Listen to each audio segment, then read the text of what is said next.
Hey everyone, thank you for tuning in. I know some of you probably struggle by doing your scheduling through pen and paper, and most of the time that's not the best idea. But today I'm going to show you a process of how to do it better, and the best part is it's completely free. So I hope you enjoyed the video, and let's get to it.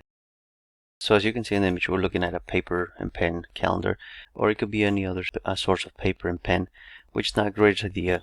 So the first reason I want to point out is it cannot be shared.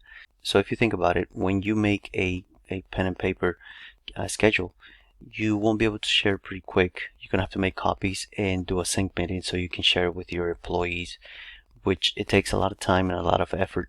So the second one is it's harder to make changes.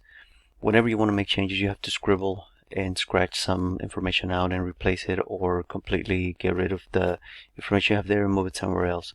So it does become a little harder to make modifications and at the same time share those modifications with the rest of your employees. The other one is a one-point failure. So the reason I mentioned that is because if it gets lost or if it gets damaged, you cannot share it in time. Then it becomes a one-point failure because nobody else will know what's going on, how you plan the schedule, and what information is got to be passed through. The other one's cost. It might not look like a big cost right now, but as time progresses and as more schedules you make, you got to think about the cost of printing, the cost of buying calendars, the cost of time, meetings, and so on and so forth. So that's why I don't think it's a good idea to keep using pen and paper. I would suggest you migrate and start implementing the system I'm about to show you.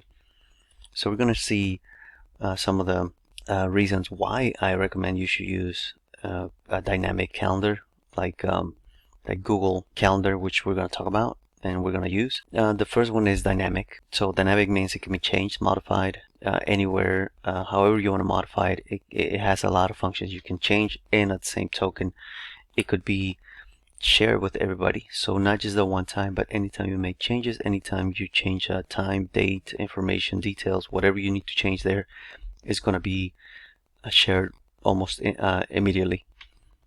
The other reason is multiple points of access. So the calendar is stored in a server in Google, and secure server. So if you want to access from anywhere outside the country, outside the state, from home, from work, on the go, wherever you want to have access to it to make changes or modifications, you can access from your phone, tablet, laptop, desktop. I mean, whatever device you can connect to your Google account, as long as you have your username and password, you'll be able to access the calendar and make any modifications, or just to double check and verify some information. And the other one, the best part is it's completely free. If you don't have an account yet, I suggest you create it. It's completely free, and it lets you do a lot of stuff and does help you manage your schedules better. So we're going to go ahead and move on to the step-by-step. So the first thing you do is you go to google.com and it will bring you here. It's like you're going to search, but what you're going to do is, if you don't see this icon right here, meaning that you're already logged in, you can go ahead and log in. If you don't have a login, then just click this, press calendar, and it's going to take you to the create a username and password. If you don't know how to do it, leave some notes in the comments and I'll go ahead and make a short video showing you how. But once you log in, you go to Google Calendar. As you can see, what I did is I clicked this button, this dots right here, and I just picked calendar and it brought me straight to the calendar. So the first thing we're going to do is we're going to talk about the parts that's in the calendar. Up here, it's called a hamburger menu. In other words, it's just a menu icon. If you click there, it's going to get rid of the left column. If you click it back, it's going to bring it back. Then here is a button, so you can go back to today's in case you're somewhere else. You just click today, then it takes you back to the date of today, and then it's highlighted in blue. That's how you know you're in that date. Here you can search. If you start populating this, and sometimes it becomes unbearable to find out exactly what you're looking for, you can go ahead and search. There's some settings here. We're not going to go through that this time. Here you can pick different views, like day, week, month, year, however you want to do it, whatever works better for you. And then I showed you that before. This one you don't really do anything. We're not going to do anything here. I mean, there's a lot of things you could do, but we're not going to do anything here. And then on the right side, there's some additional options, some add-ons, which we're not going to talk about in this video. If you're all interested in knowing more, let me know in the comments, and I'll try to make videos as soon as possible. So on the left column, you see the calendar. You can jump to any date by clicking on it. And then down here, there's calendars. So let me explain something and make it clear that sometimes whenever you're working with a calendar, and I mentioned calendars, doesn't mean they're completely separate calendars in different accounts. What it is your main calendar is this one, the top one is always labeled there. Usually you have your name or whatever your account was created with, and then under that, the default one says birthday, reminders and tasks, and then everything else you can add. And then there's also one here down here, it says holidays. So I have turned it off. You can turn it on and it shows you the dates up here. So I usually like to turn it off. As you can see, I already created some additional calendars, which they're calendar overlays. They're not really separate calendars. Everything's going to go into one calendar. They're just going to have different settings, different colors, and different information that you might have put already. So to create these, all you got to do is click this plus sign right here, and then it opens up a menu. In the menu, all you got to do is click create new calendar. You come to the calendar and you type in the title, which in this case is going to be a service. I would recommend separating your calendars by service names. As you can see right here, I separated deep cleaning, first time cleaning, recurring cleaning, walkthroughs. I'm focusing this in residential cleaning, but if you have both, I mean, all you gotta do is just add medical cleaning, and all you gotta do is create calendar. Once you do that, as you can see, the fields got reset. You can keep creating calendars as you wish. This time we're not going to, because I already have some calendars to show you to make the video a little shorter, and not going on and on to build every single one of them. But when you go back, you see your calendar right here, medical cleaning. Sometimes there are going to be glitches where the calendar is not created. All you got to do is go back and try to do it again. But this time it did. Then the next thing I do is I change the color so I can separate them. All you got to do is click those three little dots. And then up here, there's no red, so for medical, I'm going to change it. Now, after changing the colors, the other options I want to show you is you click these three dots, and then you go to settings and sharing. Once you go there, as you can see, you see the up top how you created the calendar. Down below, you see another option, which is auto accept invitations. You do not want to change that because you don't want to accept invitations from strangers. Down here, access permission, don't ever make it public. Again, you don't want strangers to see your calendar, your schedule. And down here, this is the important part where you can share with other people. And when I say people, with your employees, that way they can see what's related to the calendar. Now, on the left, you can see all my calendars. You can go to every calendar and set it up instead of going back and clicking on every single one of them. What I suggest you do is, if you have a specific employees that do specific services, I will share those calendars with those specific employees so they can see the schedule. I don't recommend sharing it with the clients because it's just not a system to do it, unless you think it'll be beneficial, more beneficial than hurtful. But this one, it will be more internally scheduled system for your employees and yourself, and if you have managers or team leads. So that's where you would add people. This time I'm not going to add anybody because I really don't have another email. All you got to do is type in the person's name. If you know this person or you have sent an email to this person before, it's going to show you a drop down. If not, don't worry about it. Here under permissions is where you can change all the permissions to, and I'm just going to change it to see all event details. Now, there's other options where they can make changes, so be careful with that. If they're not the ones scheduling the events, then always keep them at see all events details. That's it. You can separate the permissions per person. So if you gotta add 2 people, 3 people here, you can give them the same permissions. If not, you can just put 1 and then give them a separate permission. So we would choose that, and then you'll press send. An email is going to be sent to the person you're sharing with. The person has to accept it and add it to their calendar so they can have view. If they don't, they're not going to be able to see it. So that's the key right there. You will have to let your employees know to do that. But I'm going to press cancel this time. We're not going to send anything to anybody. Once you're done with your settings, all you got to do is click back. As you can see, there's no save button. You don't have to save anything. You just press back and everything should be set. Now we're going to go into how to create an event. There's two ways of creating an event. You can click here, or you can just click on under a date and a time you already know that the event's going to happen. And when I say an event, it's going to be a cleaning. Now I'm going to use the button. I click create. As you can see, I get a window where I can fill in the information, and it's under the next hour that is today's date, for today's date. One thing before we move on, I want to explain. There's three types. There's an event, there's a task, and there's a reminder. The difference is the event has more details. The task, you can put a description, a date, and a time, and select different tasks which you don't have. And then a reminder is pretty much just to remind you to do something at a certain date and certain time. So for scheduling purposes, we're not going to use tasks or reminders. We're going to use an event. The title is going to be a client name. And for example, we're going to select the 23rd.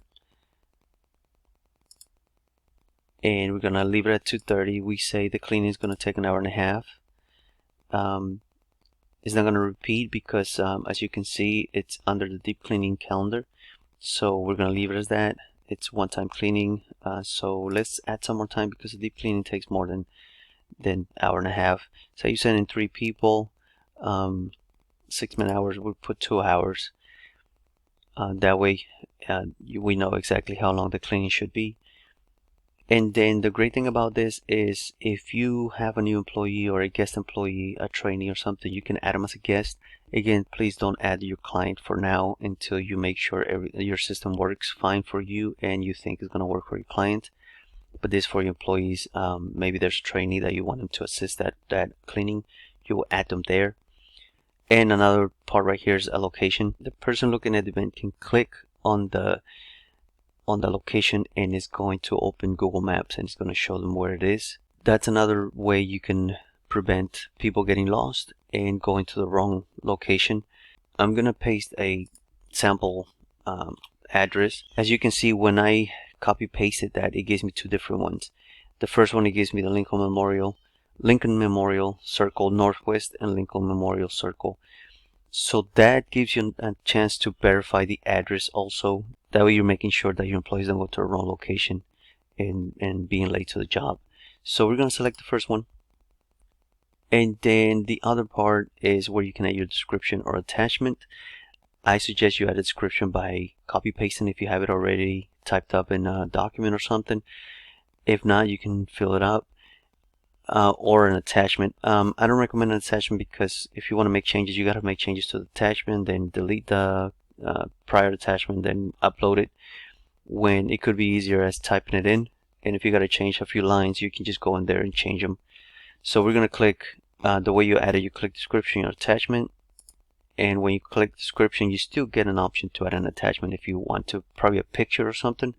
So it's going to be up to you. Then right here you can bold and have some text options. You can press 1. I'm just going to put some bogus information. You can play with it as much as you can to make it better for your employee to understand what you're trying to tell them. And even if you want to put a picture of the house so they know exactly where to go, that is also a great idea. Down here you select the calendar, but since we already know we're going to do the cleaning, I'll just click it again. The reason is I get more options to add to. I'm not going to change that. I'm not going to change that either. That's just telling for other systems that that time frame is busy, and visibility is a default one. We're not going to change that either. If you want to know more, just click this right here and it tells you exactly what is it about. But the last one, it is important because I would like to add notifications. So the first notification is 1 hour before, then you can add more 1 day before, and 2 notifications are good enough. I will go for 3, probably 30 minutes before. That's your choice. I mean, I will recommend 3 2 minimum, at least 1 hour, 1 day, so they know what they gotta do. And then all you gotta do is press save. As you can see, our event got created on the 23rd, and it's ready to go. Now we're gonna create a recurring cleaning, because I know a lot of you probably have recurring cleanings. So all you gotta do is we're gonna use the second option. We're gonna say is on the 23rd as well, but this team is different. Don't worry about that yet. We're gonna put another name, and it's gonna be an event again, and it's gonna be an hour-and-a-half cleaning. After you select the time, if you see down here it says does not repeat, you click there since it's a recurring cleaning, and say you do this weekly on Tuesdays, then you select weekly on Tuesdays. Again, you can add your guest here, location. I'm just gonna copy paste the same location, but this time I'm gonna select this other one, and then again another description. I'm gonna add an attachment, and down here is where you change your calendar to recurring. I'll change to recurring. I won't change that again. I won't change that either. And then again, notifications. I'm gonna put an hour before. I'm gonna put a day before, and save. Now you see these two right here, but let's go to next Tuesday. Now this is another one I created earlier to use an example, and as you can see, there's two cleanings. So if you ever get an overlapped like that, and you don't know what to do, you move it to earlier. All you gotta do is click that little pen for editing. It takes you to another window. All you gotta do is click on the time, say you agreed from 11, and if you can see, the time automatically changes an hour, because that was set for an hour cleaning. It changes automatically for an hour after the time change, and you press save. And down here, if you know it's going to change one time, then you select this event. If you know you got to change this and the following events, then you select that, and it changes everything. This time we're going to select this event. I'm going to press OK. As you can see, the time slot got changed to earlier, and now you don't have any overlapped cleanings. So this is what I'm talking about, is dynamic, is you can change it, and whoever goes in there is going to see that, for example, the person's going to see it on Monday. They're going to see the change already. There's not going to be any confusions. And on top of that, it's going to send them a notification an hour before and the day before. I think that's it for this video. I know this video was fast, but I'm trying to make it as short as possible because I know a lot of you are busy. So if you need to contact me, you can contact me in this email down below, or you can drop a comment, let me know that you need help, and then we can go from there. So again, I hope this is helpful, and I hope you start implementing something like this. Just so you know, there's a whole bunch of other systems that are paid, and some of them are free. But I wanted to create something simpler so you can start getting used to using that technology to do the scheduling, especially if you're still doing pen and paper. Sometimes it's hard for change, but if you want to grow, you need something like this so your employees are aware of everything that's going on, and it makes your life easier to change things and make sure everything's in order. So again, I hope it helps. If you need help, let me know. I'll be more than happy to help.